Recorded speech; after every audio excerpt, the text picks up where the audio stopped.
Tensions are escalating overseas just a day after Turkey shot down a Russian warplane as Turkey's president accuses Russia of deceit. President Vladimir Putin ordered air defense missile systems to be deployed close to where Turkey shot down the plane. Ambassador Nick Burns has served in the State Department as National Security Council Director for Russian Affairs and the American representative to NATO, and now he teaches diplomacy at Harvard.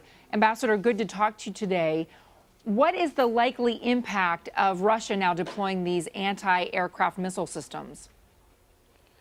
Well, this was a very serious incident, obviously, because it pits two very strong countries, Russia and Turkey, against each other. I think President Obama is going to work overtime to make sure that this situation can be, in the words of the president, de-escalated, meaning lower the temperatures, go back to a working relationship, if that's possible, between Russia and Turkey, and try to deconflict air operations. Turkey is a relatively small country, and to have the air forces of the Syrian government, of the Russians, of the Americans, of the French, all operating, it requires transparency, meaning the countries need to talk to each other. They need to tell each other, the various militaries, where their jets are flying and where they're not, so that there can be an avoidance of any air-to-air contact or any problem among the militaries. Obviously, Russia also has to respect the territorial integrity of Turkey and of the other countries in the region. It is against international law to send your fighter aircraft across someone else's border. How serious of a risk are we now facing that we could see a confrontation between Russia and a NATO member state? I don't think that's going to happen. I think that the signals being sent by the Russian government as well as the Turkish government is that they don't want to have a repetition of this incident, that they understand that that would be incendiary and very counterproductive for the interests of both Turkey and Russia. So I think the probability of a sustained conflict, a further conflict, is quite low. But it does mean that the most influential country operating in the region, that's the United States, has to keep the lines open to Moscow and, of course, keep the lines open to our NATO ally, Turkey. I think it was right for President Obama to support the right of Turkey to defend its border and protect its border. That's elementary in international affairs, but no one wants to see a repetition of this. In fact, the tragic irony of what happened is that Russia and Turkey are desperately needed to be in the coalition against the Islamic State, and neither really is. That's another tactical objective in the next few weeks for President Obama and President Hollande of France. Well, you bring up the Islamic State, ISIS, or Daesh, as it's called, ISIL in some cases when it's the president talking. Is it possible for Turkey, for NATO, for the European nations, for the United States to gain the upper hand against ISIS without Russia's, at the bare minimum, cooperation? I think it is possible. It would be advantageous to have Russia inside the coalition. And it was very interesting that President Obama, quite consciously in his public remarks this week, has left the door open to the Russians. But the Russians aren't making it easy on themselves because they're directing the vast majority of their air attacks on Syrian Kurdish and Arab rebel groups that are opposed to the Assad regime.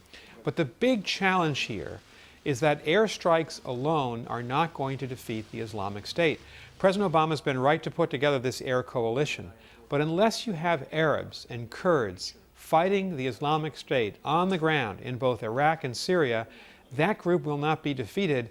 And that gets us to U.S. policy. The administration has not wanted to send significant arms shipments on a sustained basis to the Syrian Kurdish groups fighting the Islamic State or the Sunni Arab groups fighting the Islamic State in Syria.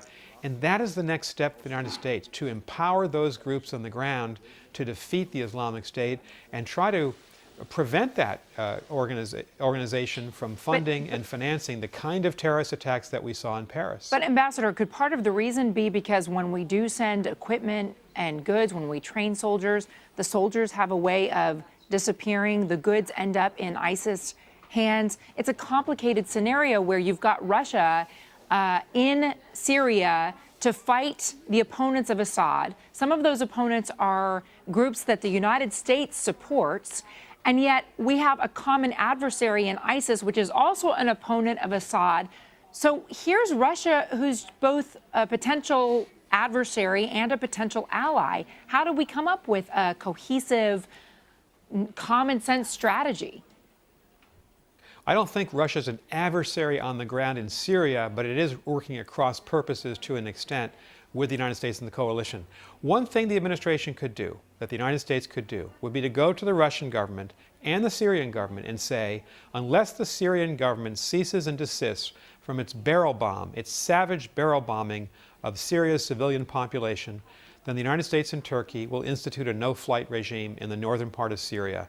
That would prevent the Syrian Air Force from flying, and that would be the best way, frankly, to save civilian lives, to limit the number of refugees, to end this worst humanitarian disaster in the world today, which is 260,000 people dead and 12 million homeless.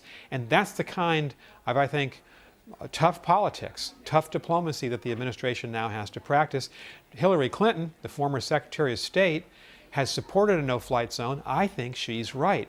It's the best way to preserve human life in the northern part of Syria. So, Ambassador, when we're talking about the big picture and defeating ISIS and saving the people who live in Syria from a dictator who kills them, in the small picture, what we're talking about is Russia putting in new defense systems and Turkey shooting down Russian planes. Is it possible this is an intentional provocation from Russia to get us to switch our focus from what's happening on the ground with ISIS in Syria?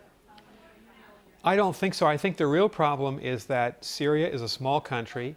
There are many air forces now flying in the Syrian airspace. There has to be what the military calls deconfliction.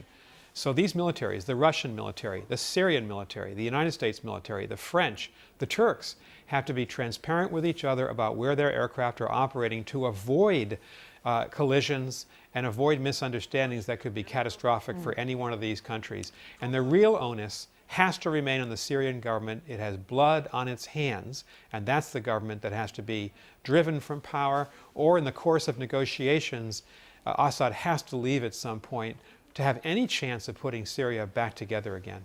Ambassador Nick Burns, thank you so much for your time and for sharing your experience with us. Thank you very much.